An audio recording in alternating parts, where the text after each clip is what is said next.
안녕하세요. 직방공인중개사입니다. 오늘 제가 설명드리고자 하는 거는 이젠 그 명의신탁과 관련된 얘기인데요. 내가 소유하고 있는 물건을 어떠한 목적에 의해서 타인 명의로, 뭐 자식이 됐든 친구가 됐든 친척이 됐든 타인 명의로 소유권 이전 등기하는 요런 어떤 명의신탁 등기, 요러한 케이스가 가끔씩 발생을 할 수가 있는데, 물론 이런 명의신탁을 하고자 하는 어떤 욕구가 생기는 경우들이 굉장히 많은데, 이런 것들이 이제 분쟁으로 번져지는 경우에 어떠한 판례가 있는지에 대해서 제가 이 부분을 이제 좀 설명을 해 드리려고 하고 있습니다. 우선 이렇게 판결문을 보고서 제가 이렇게 판결문을 이제 읽고 해석해 드리는 이런 것들을 시도해 보려고 하는데, 아직 제 수준이 아주 높은 수준이 아니기 때문에 이거를 원래 동영상을 커트 하면서 찍어야 되는데, 아직 제가 그런 편집 능력이 좀 떨어지다 보니까 중간중간에 이제 조금씩 말하다가 끊기고 할 수는 있을 것 같은데, 그런 것들은 이제 조금 참고 부탁드립니다. 그리고 이 명의신탁이 일반적으로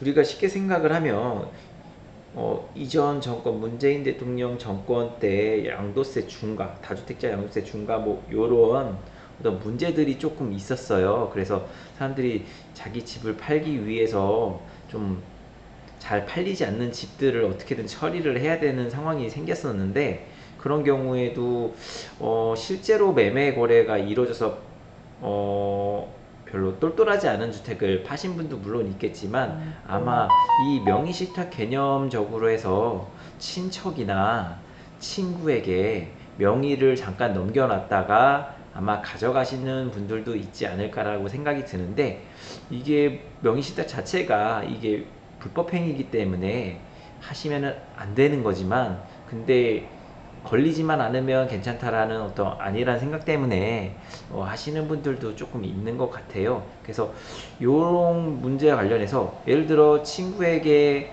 몇 년간 소유권 이전을 넘겨놓고 싶은 목적으로, 그러니까 주택 수를 산정을 빼기 위해서 내 명의에서 친구한테 넘기는 이런 경우가 발생할 수 있는데, 당사자밖에 그걸 알 수가 없기 때문에 안 걸린다면야 그럴 수 있겠지만, 근데 만약에 친구가 이 소유권이 넘어간 거를 기인해서 이것을 제3자와의 거래를 해버리게 되거나, 아니면 제3자에게 그 물건을 통해서 근저당을 설정해 주게 되면 어떤 문제가 발생할 수가 있거든요.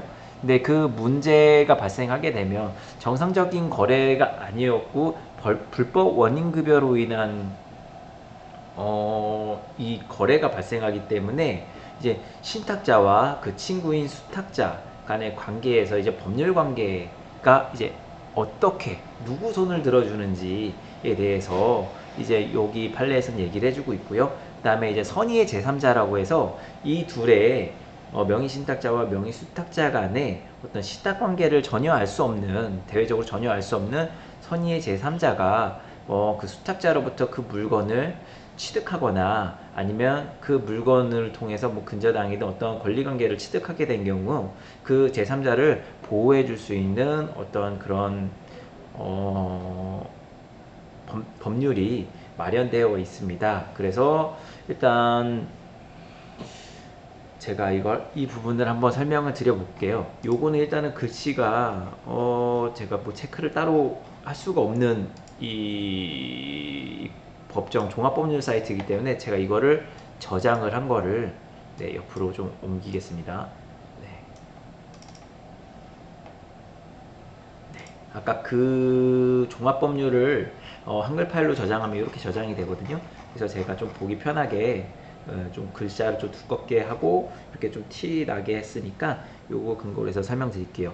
이 종합법률 이 판례는 대법원 판례고요. 2019년 6월 20일 날 선고된 2013-218-156 이라는 판결문이고요. 요거에 대해서 제가 아주 자세히까지 설명해 드릴 능력은 안 되지만, 그래도 간략하게 명의신탁이 이런 거구나, 또는 명의신탁으로 거래됐을 경우에 수탁자와 신탁자와의 관계에서 제3자는 어떻게 보호되고, 신탁자는 수탁자에게 어떠한 권리를 가지고 있는지에 대해서 여기에 자세히 나와 있어서 그런 부분에 대해서 조금 설명을 드리려고 하고요. 일단 이 판결을 보시고 나서 명의신탁은 웬만하면 하지 말아야 되겠다라고 생각을 하시는 게 가장 좋습니다. 그리고 명의신탁 자체가 불법 원인급여이기 때문에 안 하시는 게 좋고, 이거로 인해서 이게 적발이 될 시에는 제가 정확한 금액과 징역은 모르지만 꽤 높은 징역 또는 벌금형이 발생할 수 있기 때문에, 그럼 소유권과 관련돼서는 조금 양심적으로 좀 했으면 좋겠습니다. 여기에서 이 판시사항 내용을 보면 이겁니다. 부동산 실권리자 명의 등기에 관한 법률을 위반하여 무효인 명의신탁 약정. 그러니까 명의신탁 약정은 무조건 무효입니다. 그래서 이 계약을 체결한다고 해서 이게 이 계약대로 이행할 의무가 없는 거예요. 그래서 무효인 명의신탁 약정에 따라 명의수탁자, 그러니까 아까 제가 설명을 드렸지만 A가 친구를 B라고 가정했을 때 A가 B한테 야, 내가 개인적인 뭐 때문에 양도소득세나 뭐 어떤 그런 것 때문에 야, 너한테 좀 소유권 좀 바꾸자. 실소유자는 나지만 너한테 소유권을 바꾸자. 명의를 넘겨줄게. 너가 좀 관리 좀 해줘라. 이렇게 되는 게 이게 명의신탁이거든요. 그래서 명의수탁자의 명의로 등기를 한 경우 명의신탁자 그 A가 B에게 상대로 그 등기의 말소를 구하는 것. 그러니까 신탁을 한 사람이 수탁 받은 사람한테 말소를 구하는 것이 민법 제746조의 불법 원인 급여를 이유로 금지되어 있는지 여부에 대해서 이제 판단을 내렸는데, 소극이라고 써 있습니다. 이 소극은 이 불법 원인 급여를 이유로 금지되는지 여부, 여냐 부냐, 요거를 얘기하는 거거든요. 그 적극이라는 말이 나오면 맞다라는 뜻이고, 소극이라는 말이 나오면 아니다라는 뜻이에요. 그래서 불법 원인 급여 이유로 금지되는지 여부, 그래가지고 소극이면 금지되지 않는다라는 의미로 명의신탁자는 명의수탁자에게 야, 내가 너한테 명의신탁한 거니까 너는 실권리자가 아니야. 나한테 다시 소유권을 넘겨 라고 한 경우에 그 수탁자의 경우에는 그 원래 신탁자에게 소유권 이전 등기를 넘겨야 됩니다. 요게 그 의미고, 이는 농지법에 따른 제한을 회피하고자 명의신탁하는 경우에도 마찬가지인지 여부 적극 맞다는 뜻이죠. 그러니까 농지법 때문에 예를 들어 농사를 짓지 않는 사람이 농지를 소유할 수 없는 상황이, 이런 경우 이런 농지법에 자경류 하여튼 뭐 그거 한자로 있었는데 그 토지 농사를 짓는 사람만이 이제 토지를 소유할 수가 있는 이런 농지법이 있는데, 그래서 나는 저 토지가 오를 것으로 생각을 하고 예를 들어 뭐 강화에 있는 토지를 사고 싶은데 내가 농업인이 아니기 때문에 농지를 살 수가 없는 상황이 됐다고 가정했을 때, 그러면 그 농지를 사기 위해 그 근처에서 농사를 짓고 있는 친구나 친척 이름으로 이거 좀 토지 좀 사놓으세요. 내가 돈을 낼 테니까 토지를 이거를 제가 살 건데 명의만 좀 이렇게 좀 부탁드립니다. 제가 얼마 정도 드릴 테니까 좀 몇 년만 좀 부탁드릴게요. 이런 식으로 해서 소유권을 누군가에게 이렇게 넘겼을 때 그것도 명의신탁이거든요. 이런 경우에도 추후에 내가 예를 들어 신탁을 했다고 가정했을 때 그 강화에서 농사 짓고 있는 분에게 그거를 토지를 나에게 다시 넘기세요. 명의신탁이었으니까 내가 원래 실권자니까 나한테 넘기세요 라고 할 수가 있다라는 뜻입니다. 그래서 요 판례는 민법을 공부하신 분들은 누구나 알 수 있는 것인데, 이게 뭐 2019년도면 그렇게 오래된 것도 아니죠. 하여튼 이런 판례가 있어서 이제 조금 설명도 드릴 겸해서 이거를 말씀드립니다. 그리고 부동산 실명법은 부동산 소유권을 실권리자에게 귀속시키는 것을 전제로, 아까 그래서 실권리자에게 귀속시키는 전제로 했기 때문에 명의수탁자가 명의신탁자에게 소유권 이게 원래 내 물건이니 나에게 다시 소유권을 넘기세요 하면은 넘겨야 될 의무가 있습니다. 그래서 이런 경우에는 적당히 어떤 정도 소송이 진행되면 되고, 네, 신탁자는 그 소유권을 가지고 올 수가 있어요. 물론 명의 신탁을 했다라는 그 잘못에 대한 어느 정도의 뭐 징역이 되든 벌금이 되든 이런 과태료적 그런 법적 처벌은 받을 수는 있지만 그렇다고 소유권을 잃거나 그러진 않거든요. 현재로 명의신탁 약정과 그에 따른 물권 변동을 규율하고 있다. 즉 등기부는 B에게 소유권이 있지만 실질적으로 권리자는 A라는 거를 법에서는 인정해주고, 그런 거를 통해서 실제 권리자가 재산을 어떻게 보존하는데, 네, 보존하는데 어떤 법적 근거를 마련했다고 보시면 됩니다. 그리고 여기 보면 부동산 실명법은 명의신탁 약정과 명의신탁 약정에 따른 등기로 이루어진 부동산에 관한 물권 변동은 무효, 아까 말씀드렸죠. 무효입니다. 무효라고 명시하고 있고, 명의신탁 약정에 따라 명의수탁자 앞으로, 그러니까 B 친구 명의수탁자 앞으로 등기를 하더라도 부동산에 관한 물권 변동이 효력이 발생하지 않아요. 등기는 발생을 했지만 그 내용은, 실제적인 내용은 물권 변동이 전혀 발생하지 않아요. 근데 이것은 명의신탁 약정에 따라 명의신탁자로부터 명의수탁자의 소유권 이전 등기가 이루어지는 등기 명의신탁의 경우 부동산 소유권은 그 등기와 상관없이 명의신탁자 원래 소유자에게 그대로 남아있는 것을 뜻합니다. 그리고 이 경우 명의신탁자는 부동산 소유자로부터 소유물 방해배제 청구권에 기초하여 명의수탁자를 상대로 그 등기를 말소 청구할 수 있습니다. 이게 아까 제가 말씀드렸던 게 그거거든요. 소유물 방해배제 청구권으로 내가 B에게 지금 명의신탁을 했지만 내가 소유자로서 그건 소유물 방해배제 청구권을 내가 사용해서 야, 내가 실권자니까 다시 나에게 소유권을 넘겨라 라고 말소 청구를 할 수 있다고 법에서 명시하고 있습니다. 그래서 명의신탁이 불법 원인 급여임에도 불구하고 이게 사회 통념상 그리고 이게 관례적인 어떤 사람들의 인식 이런 것들을 전반적으로 이제 고려하여서 이렇게 법률을 제정해 놓았습니다. 그리고 여기에 그래서 특별 사항을 정해 놓은 게 제3자 보호 약정인데요.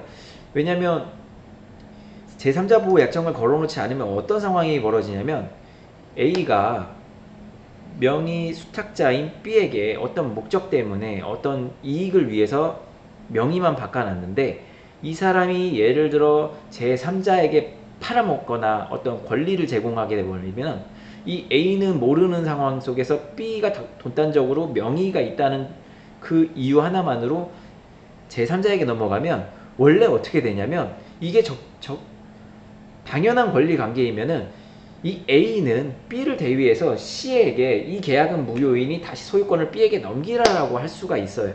하지만 여기서는 이 자체가 A와 B, 명의신탁자와 수탁자 사이의 이 권리관계 자체가 무효이기 때문에 제3자를 보호해야 되는 어떤 명분이 생겨서 제3자, 선의의 제3자는 이 B가 명의수탁자인지 모르고 실소유자라고 생각하고 거래를 했다면 이 거래는 유효한 것으로 봐서, 예를 들어 명의수탁자 B가 선의의 매수인 C에게 소유권을 넘기게 되면 이 A는 이 C에게 소유권을 달라고 말을 할 수가 없습니다. 그래서 이런 문제가 발생하는 경우에 실권리자가 자기의 권리를 보호받지 못하는 상황이 벌어져요.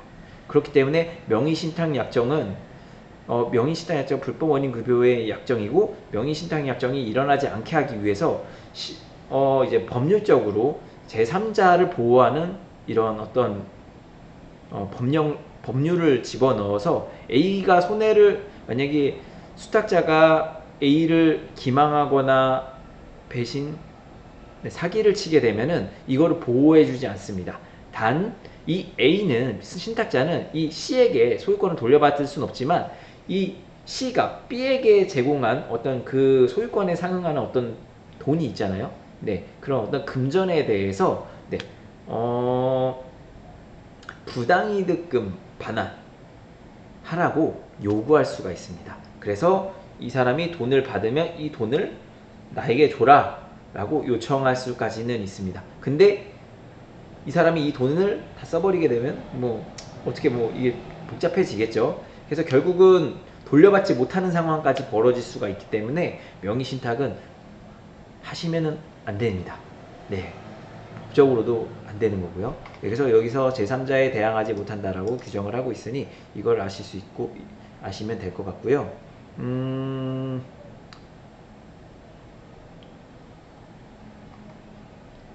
부동산 실명법은 실권리자 명의 등기 의무를 위반한 명의 신탁자에 대해서 위반 행위 자체에 대한 제재로서 과징금을 부과하는 것, 아까 제가 말씀드렸죠.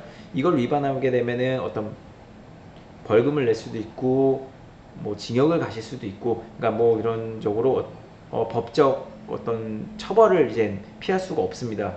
네, 그런 거고, 부동산에 관한 물건을 지체 없이 명의신탁자의 명의로 등기할 의무를 지우고 있습니다. 그러니까 명의신탁을 한 게 만약 걸렸어요. 네, 어떻게 어떤 상황에서 걸렸으면은 이제 정부에서는 명의수탁자 너는 이거 실권리자가 아니지 않냐? 그러면 신탁자 원래 실권리자에게 이 소유권을 넘겨라 라고 지속적으로 네, 과징금을 부과하면서 그런 어떤 명령을 내리게 됩니다. 그래서 만약에 이를 위반한 경우에는 과징금 외 이행강제금도 추가로 발생합니다. 이게 불법 건축물이랑 약간 비슷한 것 같아요.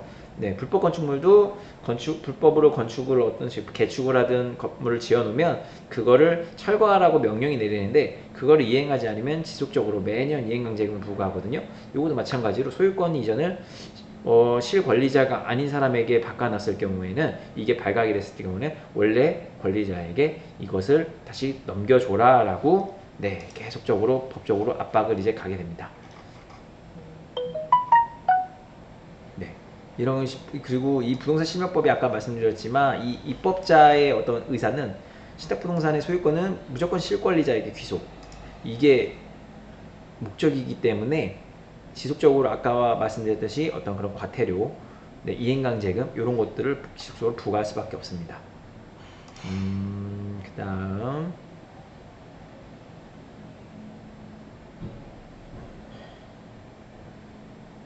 그리고 여기 이렇게 내용이 이렇게 나와 있는데, 정부는 이 부동산 실명법으로 통해서 명의 신탁을 어떻게 해서든 뭐 금융실명제와 마찬가지로 네, 명의 신탁을 어떻게 해서든 차단하려고 지금 노력을 하고 있고, 그래서 그 노력을 이제 취하면서 여러 가지 이제 얘기들이 나왔는데, 이 신탁부동산의 소유권을 이제 명의 수탁자에게 귀속시키는 이런 법률안이 아니라 명의 신탁자에게 귀속시키는 법률안을 기초로 부동산 실명법을 제정을 이미 했었어요. 근데 이런 얘기들 또 나왔어요. 이 판례를 조금 바꾸려고 명의 신탁자에 귀속시키는 법률안, 지금 현재 그런 안인데 명의 수탁자에게 귀속시키는 안에 대해서 또 계속 얘기가 나오고 있어요. 여기 보면은 명의 신탁자에게 신탁부동산의 소유권이 귀속된다고 보았던 판례를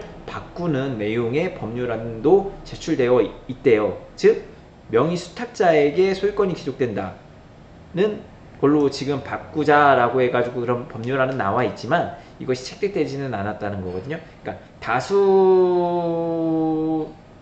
판사님들이 봤을 때 이 부동산 실명법에서의 명의신탁은 이런 어떤 명의신탁을 막기 위한 목적으로 하는데, 명의수탁자에게 소유권이 귀속이 된다고 하면 명의신탁자들이 재산을 추후에 수탁자에게 귀속이 되고 그 다음에 제3자에게 넘어갔을 때 또 이 제3자에게 넘어간 거를 내가 원래 실권리자라는 이유로 권리를 다시 이렇게 환급해와서 이렇게 다시 또 신탁자에게 가져오는 어떤 요런 어떤 그런 문제들을 예상해서 그런 건지는 모르겠지만, 일단 다수는 예, 신탁자로 복귀가 돼야 된다라는 거를 네, 계속 유지하고 있습니다. 그리고 이 명의신탁이 아까 제가 말씀드렸듯이 이게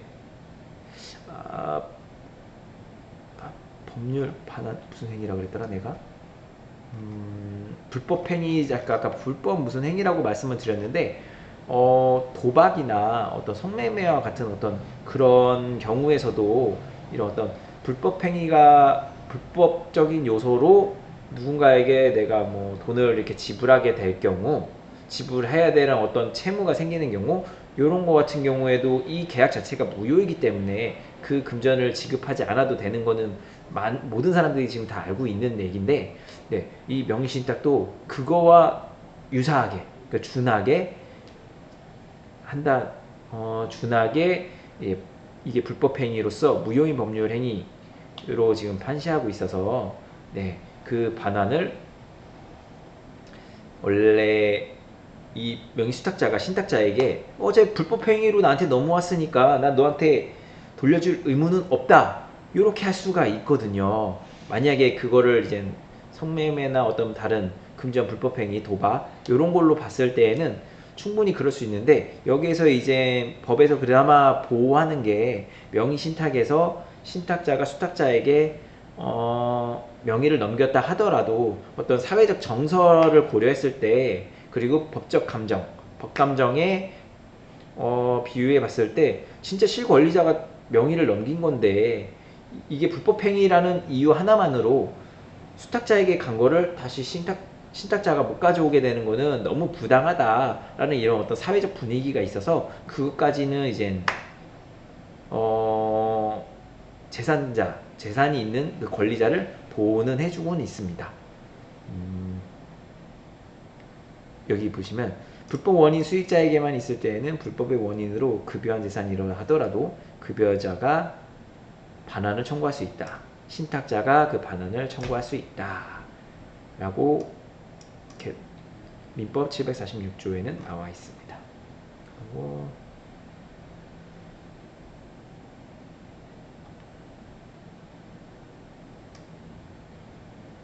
아까 말씀드린 부분이 요거네요. 명의신탁자가 명의순탁자에게 명의를 넘겼을 때 명의순탁자가 그 권리를 갖게 되면 그 부동산에 관한 권리를 상실하게 되었죠. 명의신탁자는 이러한 경우 명의신탁자는 자신의 재산을 직접적으로 박탈당하는 결과를 감수하므로 재산권의 본질적 부분을 침해할 소지가 크다 해가지고, 그 신탁자가 수탁자에게 어떤 명의신탁을 했을 경우에는 이거를 아까 방해배제 청구권을 통해서 가져올 수 있는 어떤 그런 법적 명분을 이렇게 나타냈습니다. 그리고 아까 요게 이제 농지법과 관련된 판례인데, 농지법에 따른 제한을 회피하고자 명의신탁을 한 사안이라고 해서 불법 원인급여 규정의 적용 여부를 적용을 달리 판단할 이유는 없다라고 얘기를 했죠. 명의신탁과 마찬가지로 농지법 때문에 다른 사람에게 명의를 했을 경우 그 소유권을 다시 신탁자에게로 가져오는 요런 어떤 그런 방해물 배제 청구권이 동일하게 적용된다는 말이고, 그 다음에 이게 또 제3자에게 만약에 넘어가게 된다면 제3자는 유효한 법률 행위로 봐서 그 사람은 보호하고, 이제 명의신탁자와 수탁자와의 이제 관계에서의 이제 어떤 법적 분쟁이 있는데, 명의신탁자는 명의수탁자에게 이제 부당이득을 반환을 청구할 수 있습니다. 하지만 부당이득 반환을 청구했음에도 불구하고 만약에 그 B가 돈을 다 탕진했을 경우에는 이제 어떻게 뭐 구제받을 방법이 없다고 할 수 있습니다. 네, 제가 오늘 이제 말씀드렸던 거는 이제 명의신탁과 관련해서 좀 두서없이 조금 말씀을 드렸는데요. 일단 이 판례를 이제 보시고 명의신탁을 혹 하나 난 꼭 하고 싶다. 나 내 지금 가진 집을 팔아야 되는데 이 집 비과세 꼭 받아야 되겠다라고 생각하셔가지고 아마 친척이나 친구까지는 아니더라도 가족, 친척 뭐 이렇게 해가지고 정말 가까운 사람에게 명의를 넘기고 싶은 사람이 아마 있을 수 있는데, 양도소득세를 아낌으로써 누릴 수 있는 어떠한 혜택이 물론 존재할 수는 있지만, 이런 경우가 발생한 경우 수탁자가 그 재산을 본인의 임의대로 처분을 해서 환가를 하는 경우에 그 발생할 수 있는 어떤 정부를 받는 이제 처벌과, 그 다음에 사람에게 배신을 당하면서 속음으로써 사람을 또 잃는 것과, 또 재산을 제3자에게 넘겨버린 경우에는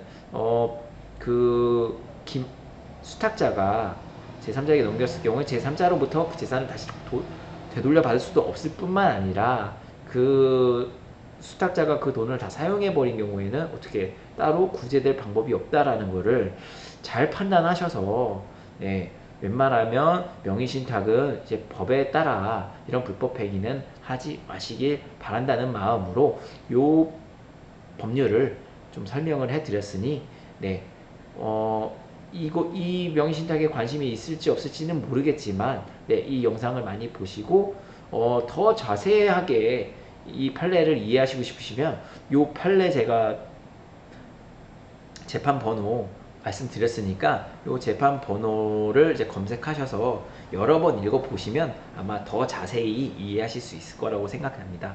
네, 오늘은 여기까지 마치겠습니다. 감사합니다.